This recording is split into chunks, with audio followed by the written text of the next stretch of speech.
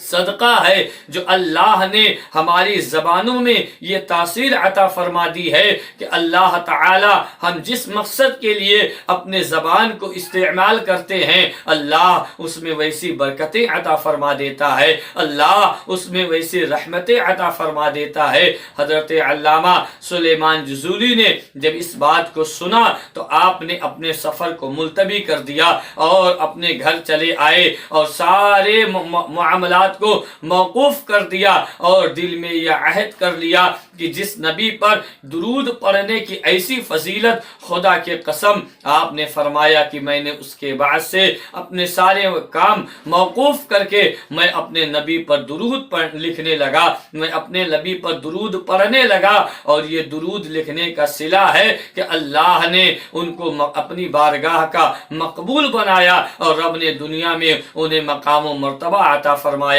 اور آپ نے 1000 درود پاک کو جمع فرما کر ایک کتابی شکل دے کر، جس کتاب کا نام دلائل الخیرات شریف ہے، اسے جمع فرمایا، اسے تحریر فرمایا اور ہم تمام لوگوں کے سامنے پیش کر دیا۔ ہمارے لیے ایک بہترین کار خیر آپ نے پیش فرما دیا۔ میرے پیارے دوستوں، وہ حضور پر درود پڑھنے کا صلہ ہے، نبی پر درود پڑھنے کا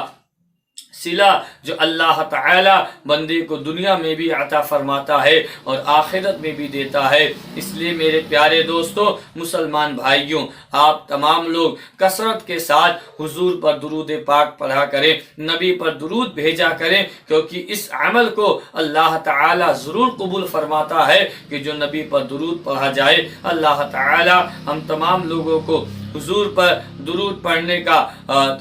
پڑھنے کی توفیق عطا فرمائے اور ہمارا یہ نذران عقیدت اللہ نبی کی بارگاہ میں قبول فرمائے، حضور کی بارگاہ میں قبول فرمائے۔ اللہ تعالی ہمیں اسلام پر زندہ رکھے، اسلام پر موت عطا فرمائے اور مذہب اسلام، مشرب سرکار غریب نواز اور مسلک اعلی حضرت پر مولا زندگی بھر